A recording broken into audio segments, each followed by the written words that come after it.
opportunity.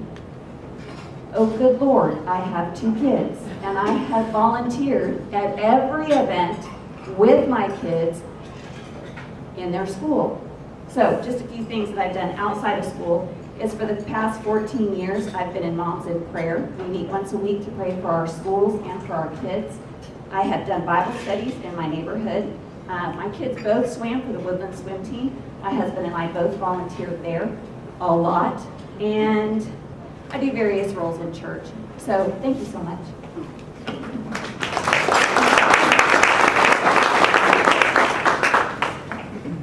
Thank you very much. Mr. Hubert, you are next. So currently there's legislation to mandate an increase in career and technology opportunities for high school students. So that's a pretty great segue based on where your Ms. Lejeune answers were. What role as a trustee do you have in bringing those opportunities to CISD? Okay, I love it. House Bill 5, House Bill 842 it's great legislation and it is right in line with the question that you're asking for. So, real quickly, House Bill 5 has changed the format for graduation. It allows kids that are going to be going off to college, they know they're going off to college, to continue down that path. It allows kids that are going to be workforce ready when they graduate high school to go down that path, and I love that. House Bill 842 allows for dual credits. More dual credits. So what I want to do as a school board member is I want to make sure that those opportunities are there for the students. A great example would be, I'm going to use some rough numbers, but auto mechanic in Conroe, there is 132 kids due to House Bill 5 that have and want to apply for that career path. Okay? We have 32 spots available. So what I don't want to happen is just create this wonderful legislation and then not allow the school to be able to supply those kids with those career paths. So I want to make sure that we embrace that and that we work hand in hand with our school district and with funding and those legislation to make sure that we can provide the opportunities that the legislation just created for these kids. So as a school board member, we need to educate the community. All right? We need to let the parents know this House Bill 5 and 842 is affecting all freshmen coming in this year and moving forward. So we want to make sure that we continue to educate the community. And I want to say that Conroe ISD is doing all that they can to do that very thing. They've had a couple of symposiums. At my son's school at Mitchell, Dr. Knoll was there and put a 2-hour presentation together for kids that were in 6th grade going into 7th grade. So they're doing a great job. I want to continue that path, and I want to add more, just more opportunities and outreach, and maybe working with the PTOs or whoever it is that's interested and would allow one of us to come talk it up, be able to go out there and do that very thing.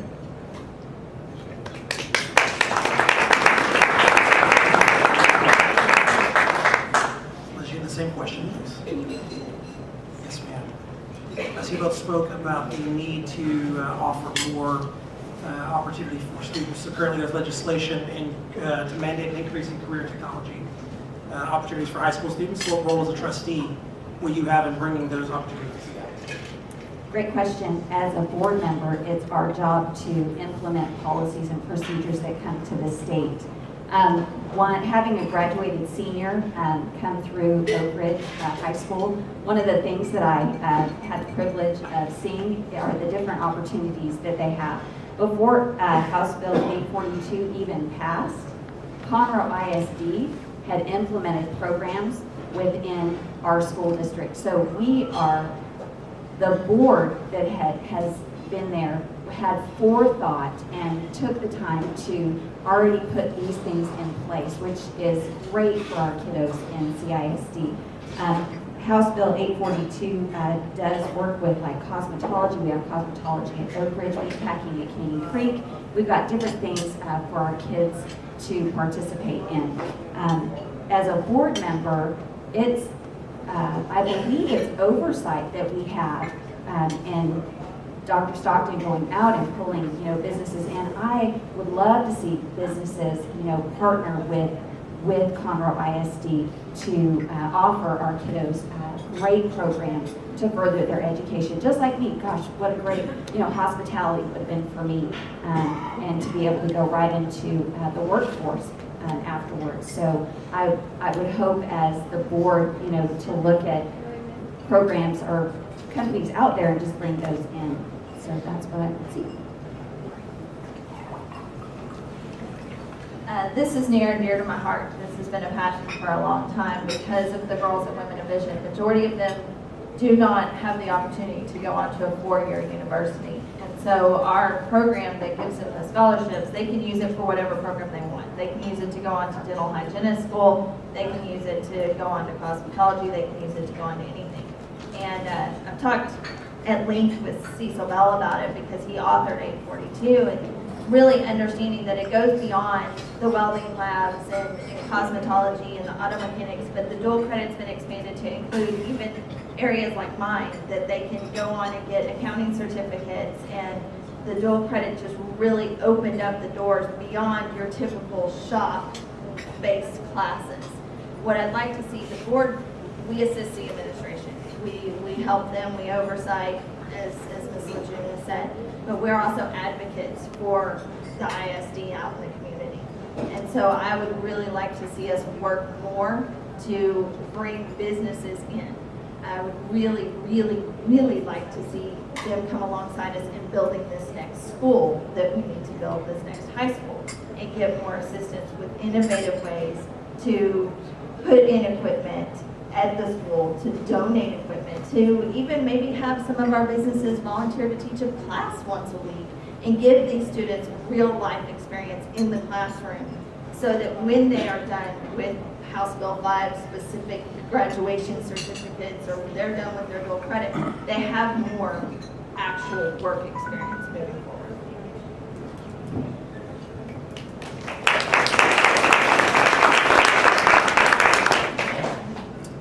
Back to growth a little bit. So again, we talked about the growth in student population at 1,500 students on average per year today.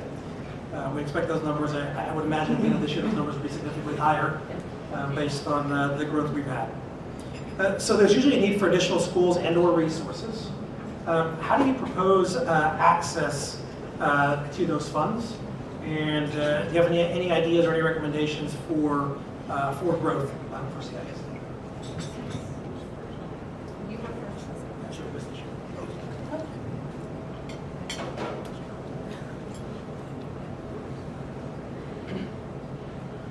Can you repeat the question? Yes, ma'am. So with growth in the student population, there's usually a need for additional schools and or resources. Number one, how do you propose access to those funds to meet those needs? And as we're looking at growth for campuses or locations, do you have any ideas for what that growth in schools or locations should look like? It is my understanding that we work with, the Conroe ISD works with a demographer, and they go out into the community to look at the growth in different areas that we have.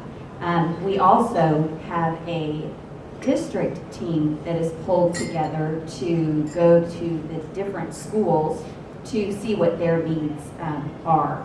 And then we also have the finance department to see about that. Can you repeat the question one time? Sorry. How will you work to find the funding needed for additional schools and or resources? So how do you propose accessing those funds? Yeah. And do you see any specific needs that you can identify already, such as a new campus, new resources?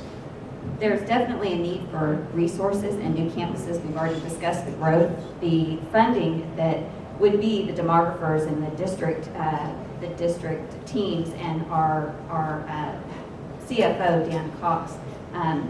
And all three of them bringing that together would present to the board, and we would decide the funding available for us through taxes.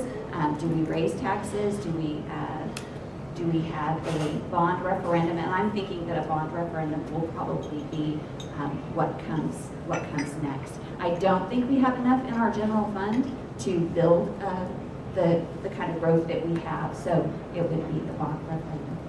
And do you have a preference, I just want to follow up real quick, so do you have a preference between taxes or a bond referendum? Well, it's my understanding that the tax rate is part of the bond referendum, and then we have that 24 cents to pay down our debt. Ms. Bush, question. I really envision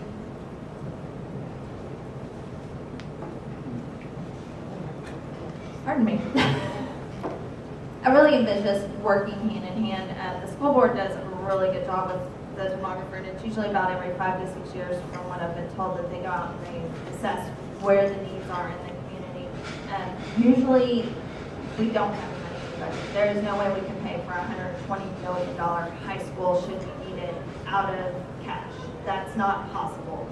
Majority of us, I don't know about y'all, but we don't buy our houses out of cash. It's kind of the same thing, taking out a mortgage.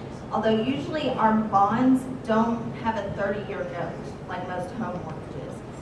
Our average life cycle on debt is around 23 years. We have some debt that's retiring this year, some that is going to be retiring year after year. So that's something that we really focus hard on, is paying down that debt. CISD has done a phenomenal job with that. I would expect that we will go out for a bond once we get back the results from whatever the demographer says. I expect there to be a new high school need on the east side of 45. That's where all the growth has been. That's where all the transportation needs are, especially. I know we have some in the Woodlands, but there's a whole lot more transportation needs on the east side over there, so I would expect that.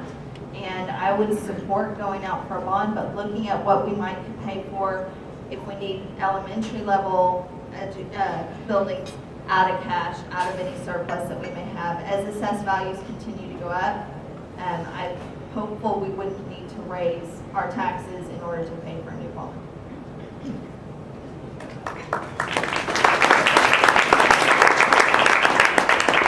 Conroe ISD has several tools that we can use, right? And some of those tools obviously have been discussed right now. There are bonds, so obviously the school board can propose a bond to the community to vote on. We also have a tax rate that we could bring forward and say, hey, that's how we're going to do it. And traditionally in the past, bonds have been a tool that has been most utilized. Now, I'm not necessarily against that, but I want us to be responsible, and I want us to at least entertain the ideas of other options. So, a couple of the other options could be is one great way would be to increase the tax base. How awesome would that be? If we increase the tax base, and how you're going to do that is certainly working with your county officials, with our township, with the city of Conroe, with those areas to help bring more industry in here. We bring more industry in here, and I know one of the tools that some of these employers like to use is tax abatements, right? Well, school taxes are not part of that tax abatement, so we get money for that year one. So you're increasing your tax base. As you bring more tax base in, you bring more industry, they also bring more homes in, they bring more other industries. ExxonMobil, as great as they are, and everybody says, yeah, but they're down in Harris County. There's a lot of other companies that work with ExxonMobil that are certainly moving in, and they've moved into the Woodlands as well, so they are in Montgomery County. So working with other avenues to increase our tax base, keeping our tax rate as low as we possibly can, which the school district has done a great job 3 years in a row of lowering our tax rate, because obviously property values are going up, but embracing those ideas and working with our businesses that are coming in here, especially with House Bill 5 and 842, embracing those ideas, working with our businesses, and utilizing all of our tools. So to answer your question, which one do I like? I think a conglomeration of all of them, to be honest with you, would be probably the best way to attack that. Thank you.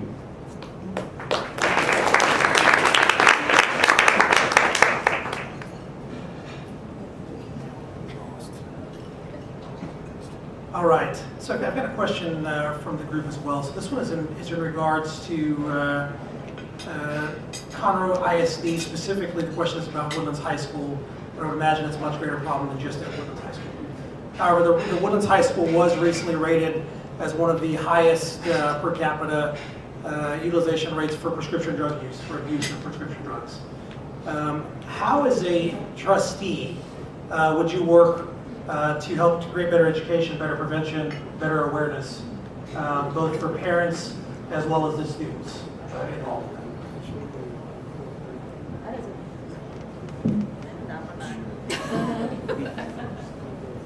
That is a phenomenal question, and I know it specifically addresses the Woodlands High, but we've got drugs in all of our high schools across the district. You're going to have that no matter where you move, but that is something that we definitely need to address.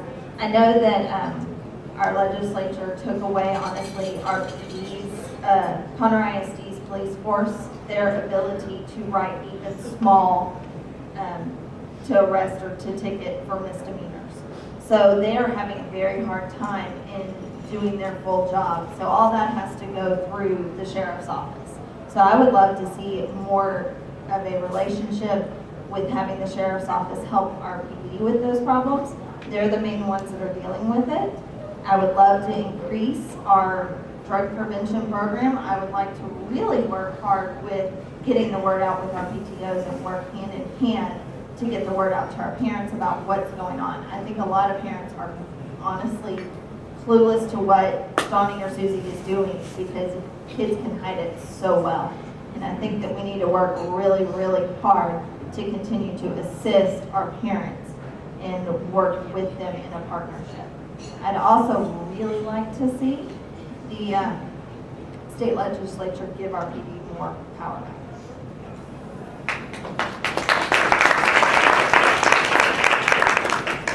If I could, I'd like to hear that question again, and I'd like a little bit of clarity to make sure that I address exactly what the question is asking. I need just a little bit more clarity what they're looking for.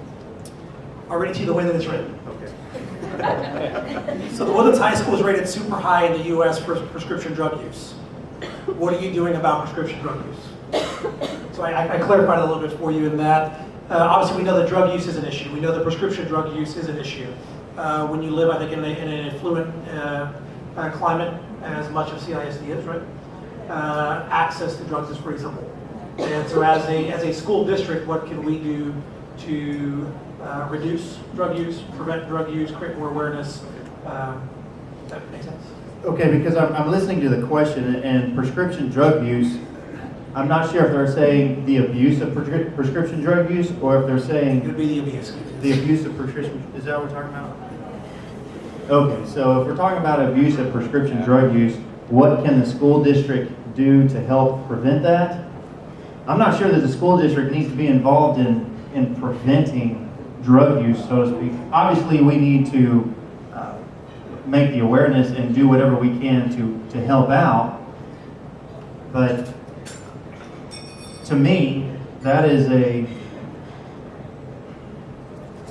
so this is fun because I don't know how this is going to be received, but quite honestly, that is more of a moral and a character issue. Now, I would love for all of our kids to say no to drugs, all right? And I would love for there to be enough awareness out there in the homes so where the parents are helping the kids understand that they need to stay away from that stuff. But I can't control what happens in somebody's home. I can control what happens in my home. And I can be more than happy to share ideas and success stories of people who have been able to stay away from that stuff. But I'm not sure that we want to dedicate a tremendous amount of resources on educating kids at the junior level, the high school level, or even the elementary level about saying no to drugs and preventing it in that direction, or giving the students or the teachers more awareness about drug use. We know it's out there. We certainly don't condone it, and we want to support the police and the authorities and allowing them to come into our schools and do their preventative maintenance and also roaming the hallways and find that stuff, because we certainly want to do everything we can to keep that stuff out, but I'm not sure that we need to create more resources to educating the population on what we already know is a problem. Ms. Lejeune, same question.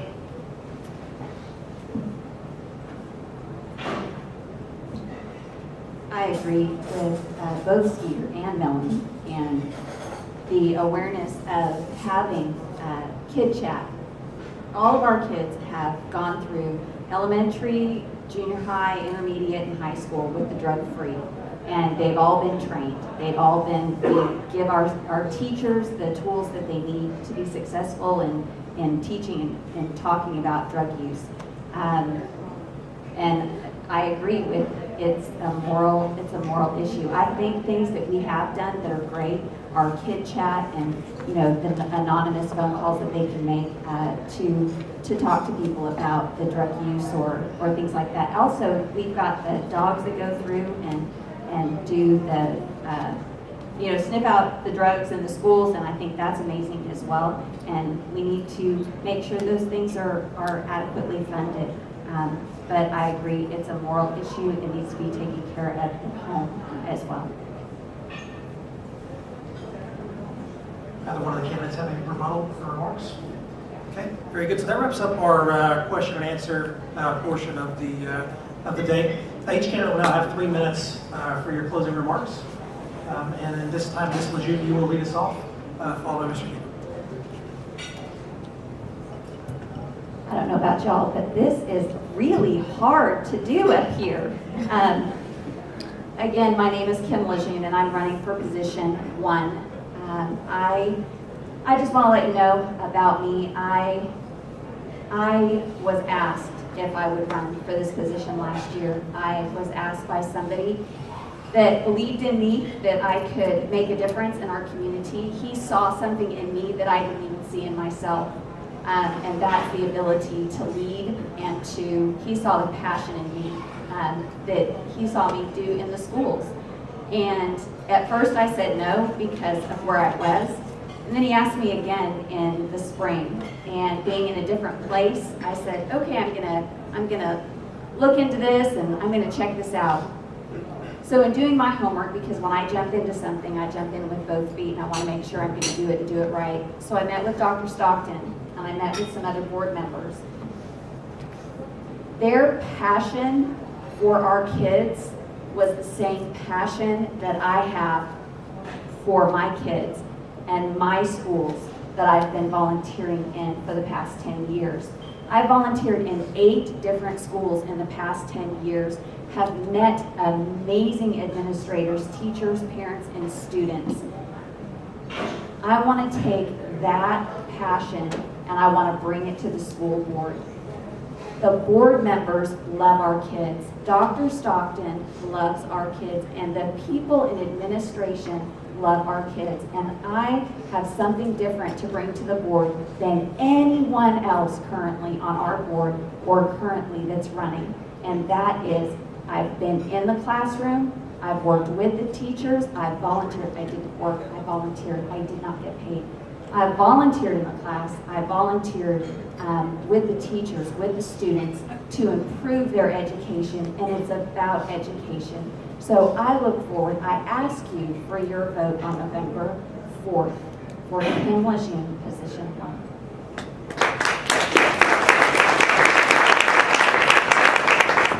Well, once again, I want to thank everybody who's been involved in putting this on. It takes a lot of work and it's a lot of effort, not just to put this on, but also on your part as well. We're all extremely busy. Right? We prioritize things that are important. And this event was obviously important to everybody in here. And so I appreciate you guys showing up, and I respect that. And it's unfortunate that the candidate that I'm running against doesn't share that same respect with you guys, at least show up and voice her opinions about whatever it is that her opinion is. Now, whether you agree with my opinions or not, I'm here and I'm sticking my neck out to share with you who I am so you can get to know who I am. Whenever I'm looking for a candidate, I'm looking for somebody who has the capability and the willingness to do the position. And also, are they a good team player? Are they moldable? Meaning, are they coming in there with an axe to grind? Are they coming in there with blinders on saying, you know what, I'm going to do it my way or the highway, and I'm going to inform all these people around my agenda? I'm looking to see if I can find that in a person. And I'm telling you now, the person I am is I am an ultimate team player. I do not have all the answers. I do not have all the results for the outcomes. I don't know what the outcomes are going to be. But I am a true team player. I work well with others. That sounds kind of funny, but I do. I work well with others. But I guess what I'm trying to say is I may not have all the answers, but I'm humble enough to understand that I could be wrong on some occasions, and I need to work on those things. And we're going to work together to make sure that the kids are the biggest beneficiary at the end of the day. So I appreciate your support. I appreciate you guys coming out here, and thanks for listening to us. I'm Skeeter Hubert for position 3. Thank you.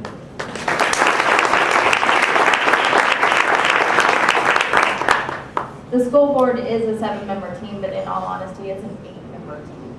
Dr. Stockton is our 8th member, and anyone who would ever come after him, if that were to ever occur, which we think all of us don't ever want that to happen. It really is an 8-member team, and it is a group of business, parents, community leaders coming together to see that our school district continues to be the best district in the state. We're the 14th largest district. We have 56,000 students right now, 60 schools. That's a lot to manage.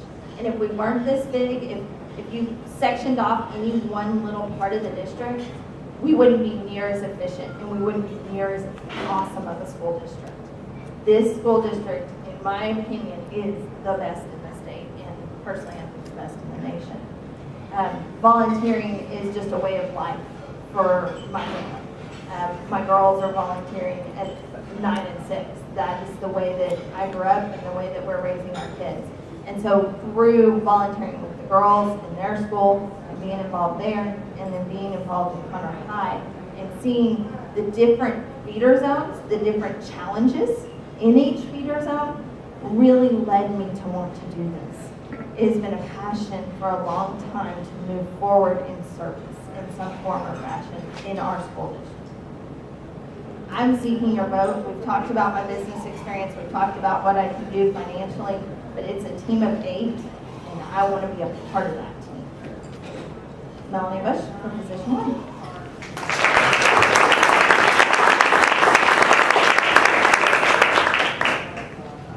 Well, first and foremost, to the 3 of you for taking time out of your schedules and for making a decision with your family to join and run and lead the work to lead our school board. Thank you very, very much for that commitment to this, and best of luck to you. You guys did wonderful today. Thank you very much for joining us, participating. To those of you that joined as well, thank you very much for coming out to a very, very important forum for us to hear some information, be more educated, and walk away. One of my asks when you guys leave here today is talk to your neighbors, talk to your coworkers, talk to them about the importance of the election that's coming up, and inform them. I heard something pretty interesting the other day. If you happen to vote straight ticket when you go to the polls, this election will not pop in. You'll have to scroll to the bottom of your tab or at the bottom of your ballot and make sure you fill out and select for the candidates for school board. So if you just go in and just select Republican or Democrat, you'll have to scroll to the very bottom to make your elections the nonpartisan races. So please make sure that you are aware of that and paying attention to that. But again, when you walk away here, here's some good things. They'll be around for a little bit to connect with you. I think they've got some yard signs, different materials. We'd like to take some with you. But ask some questions, get to know them a little bit. And again, we appreciate you guys for coming. Before I let you leave, let me recognize a couple of folks who are with us and give you a couple of important dates coming up for the chamber. So first and foremost, from elected officials, we have Bruce Tuff, the chairman of the Woodlands Township, and a former school board member joining us today. We also have Datron Williams, a CISD board of trustees. Datron, thank you. And currently running for candidate for Precinct 3, the Montgomery County Hospital District, Johnny Hennigan.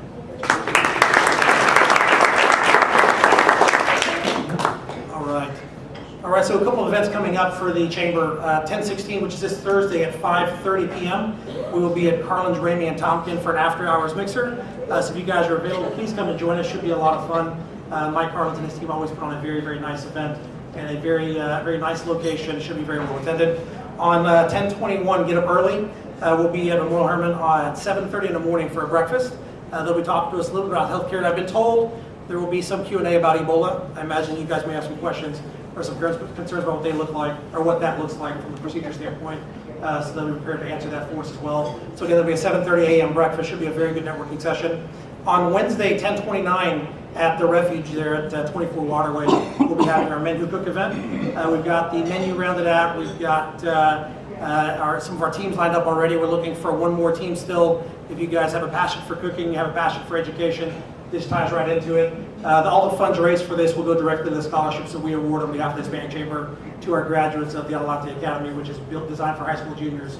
So we're glad to say that our first students will be graduating in December, wrapping up our program. We're taking them on Thursday, as a matter of fact. They will be taking a tour of Memorial Herman to talk about healthcare and careers in healthcare, some of the options. And then on the, we haven't set the date yet, but the second or third week of November, we will be taking them down to the Montgomery County Courthouse so they can go see what happens with the legal system. And so very, very excited for that. So those of you who haven't already bought your tickets, please plan on joining us 10/29. It'll be a little bit unique, a little bit more unique than some of the dinners you've attended in the past. The appetizer will be bacon-wrapped quail legs with a bourbon demi-glaze. There will be a venison ossobuco. The there will also be a salad, be a mix of field greens with a smoked wild boar leg, some protein on top. The main course will be a Axis sirloin with some root vegetables, and the dessert will be a quail indulgence cake. So yes, we incorporated wild game in all 5 dishes.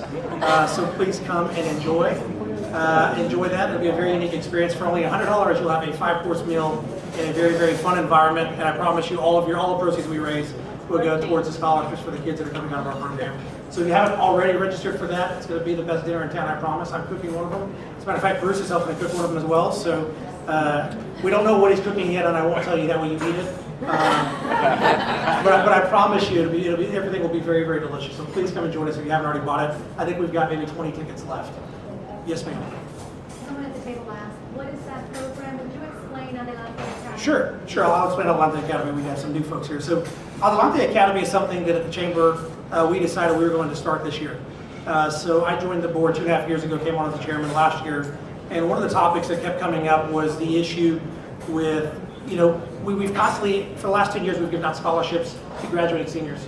And one of the things that has come up is we really don't have a connection to these kids. They fill out an essay, they submit their transcripts, and we award a scholarship. And so we decided one of the things that we could do as a chamber was to create more awareness, more mentorship, more ability, more engagement with these kids, was to provide them a program similar to LMC. We're putting them through Robert's Rules of Orders, we're putting them through healthcare, education, they've done government already, they've done media. We just had Michelle Merhart come up and spend an afternoon with them talking about preparing for media, talk about public relations, talk about marketing. We talked a lot, believe it or not, about social media, the do's and don'ts, right? When you get off to college, don't do this. When you go for an interview, be smart about what you do. Yeah, so we're working with them on some of the life skills that are beyond the classroom to get them going. We'll be sending out applications. We'll go out the first week of December. December 1st is our date. We're bringing in high school counselors to come in for a breakfast to help educate them on the program so we can increase the enrollment numbers in the program. But it's been a really great program for us to create some engagement, some awareness with the kids, and we've also opened up some doors for them. For some of these kids who ordinarily wouldn't get a chance to meet our county judge, who wouldn't ordinarily get a chance to meet the CEO of our hospital. And for them it's been very eye-opening to meet and see and understand what it takes to make the community work. And so as a chamber, that's our #1 focus is education. That's why this was so important to us early on about CISD and having this dialogue. So that's what the Adelante Academy is designed for, and that's what the fundraiser on October 29th. Again, 20 tickets left, $100. It'll be fantastic, I promise you. And then November 18th, we're also excited to bring in Waste Connections. Waste Connections will be coming to talk to us about waste disposal, recycling, and the impact that would have. I'll tell you this much. In talking with Waste Connections from the Woodlands area, if we were to have to maintain our own dump, our own disposal site, it'd be 2,000 acres worth of disposal that we'd have to maintain. And that would only last us probably for the next 20 years. And then you'd have to move on from that. And so it should be very, very interesting to hear about Waste Connections and the trash issues. Any questions or comments from the group? Early voting begins next Monday. Yes, early voting begins next Monday. Do not forget to vote. And remember, if you vote straight ticket, scroll to the bottom, make your selection for CISD. Again, thank you three very much for joining us. To you guys, thank you. We appreciate it.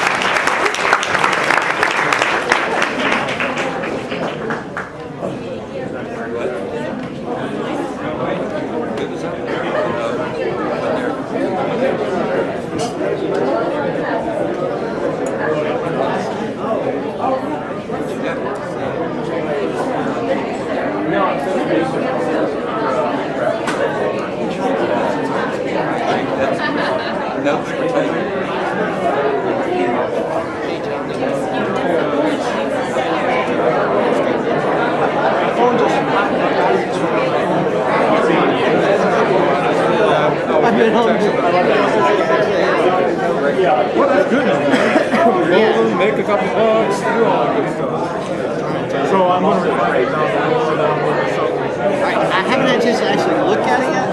Because last night I was at, I saw that. Absolutely. But I just got too much time. No, I wasn't talking last night. I was actually working.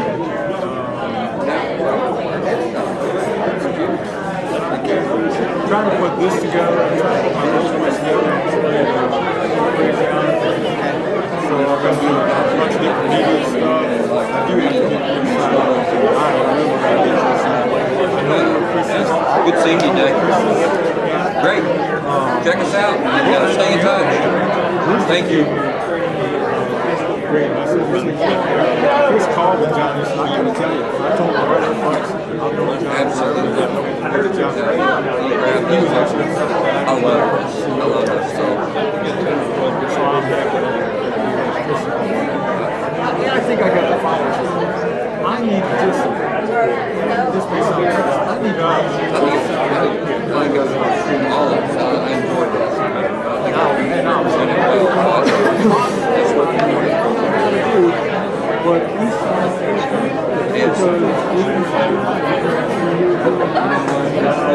think we took the bite that we needed. And we already started. What do we do after that? What's our real presence? Let's not worry about today. Will be. What do you think of that, Alan?